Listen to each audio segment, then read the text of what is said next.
Hello ladies and gentlemen, this is Kamu and welcome to another video where I show you how to be a better Gwent player.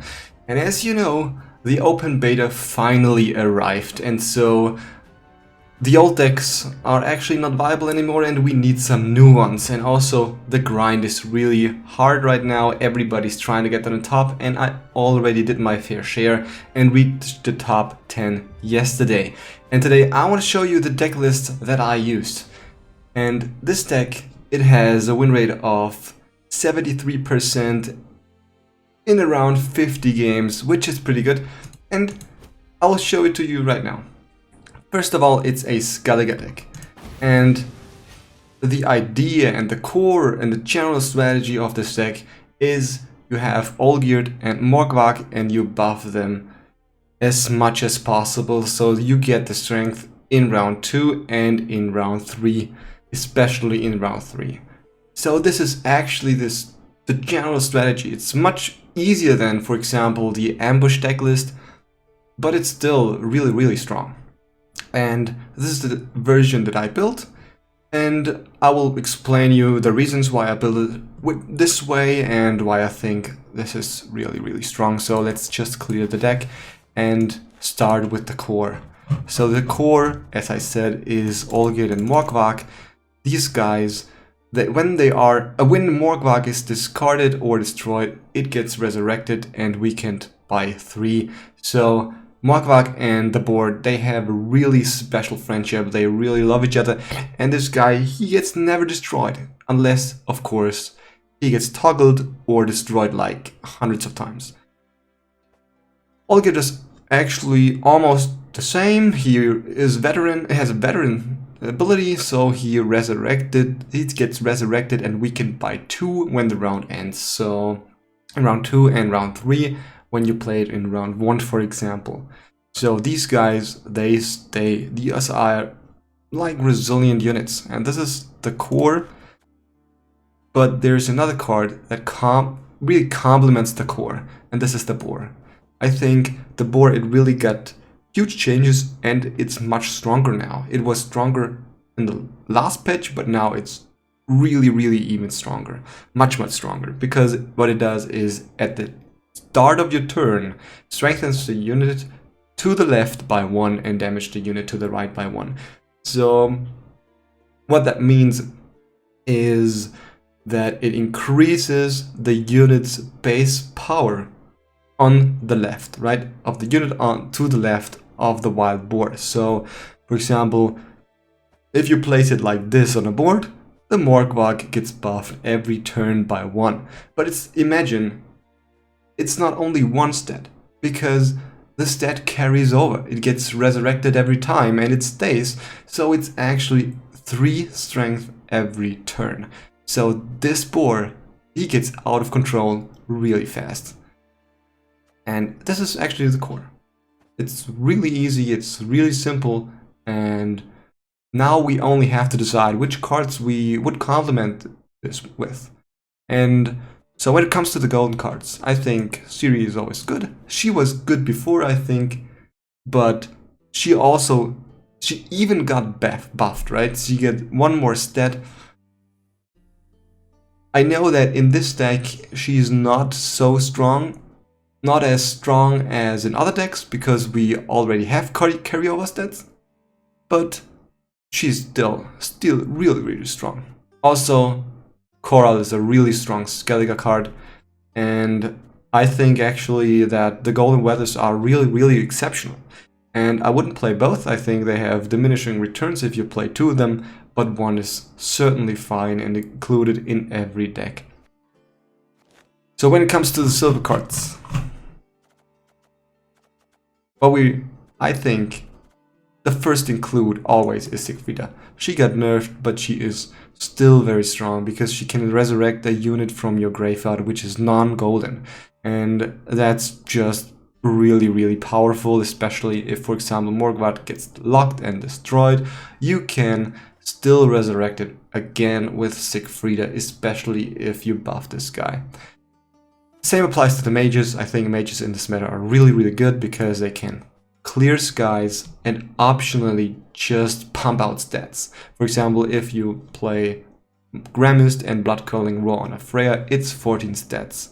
And if not 14 stats, you can always clear sky a Golden Weather, which is pretty good.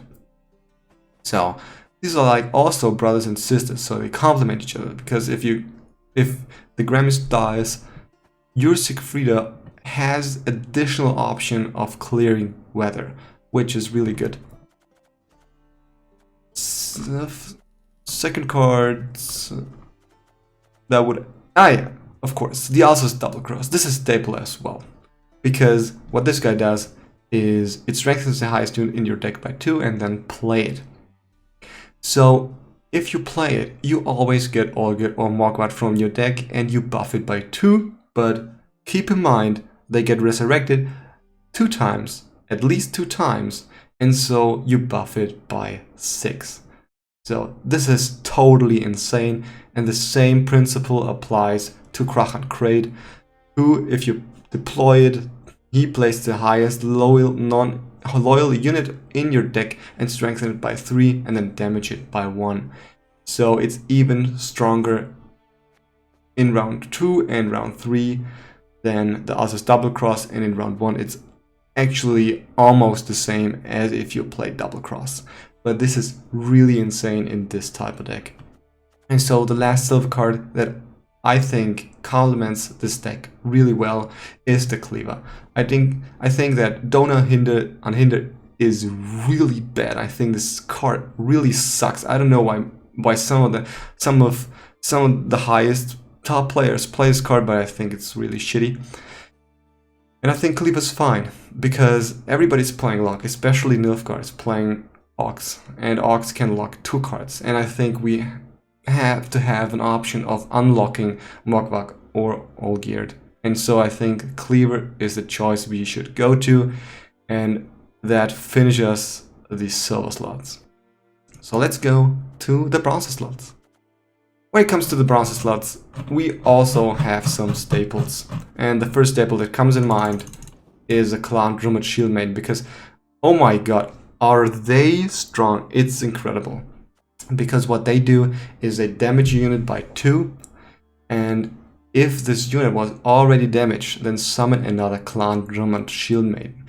So if you get them off in round 1, they are 15 stats, which is insane for bronze card. Plus, they thin out your deck. And if you play them in round 3, they are even stronger. They are 21 in stats, which is absolutely insane if you ask me. So these should be included in every Skellige deck. Also core is of course the Clan Dordarok Shieldsmith, because he strengthens a unit by 2, and that's basically the general strategy, right? You want to buff these guys. And another staples, I think, are the Clan Morkvarg Hunter, because in a meta where everybody is playing Weather, where everybody is playing Biting Frost, they are the real heroes, because they strengthen themselves by 1 whenever an adjacent unit is damaged. So they really negate or really make Biting Frost, for example, much weaker. And right now everybody's playing Weather, so just include the Clan Morkvarg Hunter and you are really happy, and everybody who's playing Biting Frost is really sad. And since we want to crush our opponent's dreams, this is the perfect card to include. So the 10th card that I would include would actually be the Savage Bear. Some play it, some don't play it. I think it's really strong because very many players are playing Skellige, and if you manage to get off the Savage Bear early in round 3, the Freyrs in your opponent's hand are totally dead and useless if you can't remove it, and that happens quite often, and in these cases the Savage Bear is just an auto win, so it's really good, and I would include 1. Also, I would include 2 Freyrs. I don't think we should play 3. I know that some still think we are fine, but actually I think we don't have enough targets in this deck, and since they got nerfed because they don't get stronger over the turns. so they stay at 1 health. They really have the problem with the Savage Bear, and I think, yeah, they're just not good anymore. I mean, they're still good, but they're not incredible good. And since we cannot deploy them in round 1, and since we have a lot of really bad bronze card targets, yeah, I don't think 3 are good. I think 2 are enough. The same applies to First Light. I think people are playing too many First Lights because what they see is they see Ragnarok and the sick animation, and they are afraid, and they just crumble upon their emotions just because this sick animation. But what they don't realize is that Ragnarok oftentimes is not super strong, and it's not super scary, especially if you stack 1 row. And imagine, yeah, keep in mind, this First Light, you cannot play it in round 1, because if it happens that you draw a Freyr, it's just a dead card, so you cannot deploy it in round 1. So every time I see a player playing 3 of First Lights and 3 Priestess of Freyr, I think they do actually a mistake. I think this is not correct. I think 1 First Light is enough, because keep in mind, we still have Gremist, and Gremist can also clear a weather. And we have the Brookwa Hunters, so all the Bronze weathers, they are like nothing. And so I think more than 1 is over the tops, and 1 is still fine. And so now we have 2 bronze cards left, and I think this is a special include because nobody plays this, and I think we should play 2 Thunderbolt Potions actually, because I think this card is highly underrated. I think that it's really strong. It says boost 3 adjacent units by 4, which means that it's a bronze card that has 12 stats, and 12 stats in a meta where no deck, almost no deck, is exponential. 12 stats for a bronze card is really, really good. And also in the open beta, they gave us more mulligans. So if we have an additional mulligan in round 2 and round 3, and that means that situational cards get better. And since this one was in parts good in the late patch, now it's really, really great, and I would play 2 of those, and they really complement the deck. So yeah, this is actually the deck. This is the deck that I played and made, and it helped me out a lot, and I was really successful with it, and I will keep on playing with it. But if you have suggestions on how this deck can be improved, or if you play this deck and you realize it's really good, please tell me in the comments. Just any advice, I will take it, and I read all your comments, so thank you very much if you put the effort in. But until then, I hope you enjoyed it. If you enjoyed it, like the video and subscribe if you want more content and more deck lists. And I see you in the next video. Bye!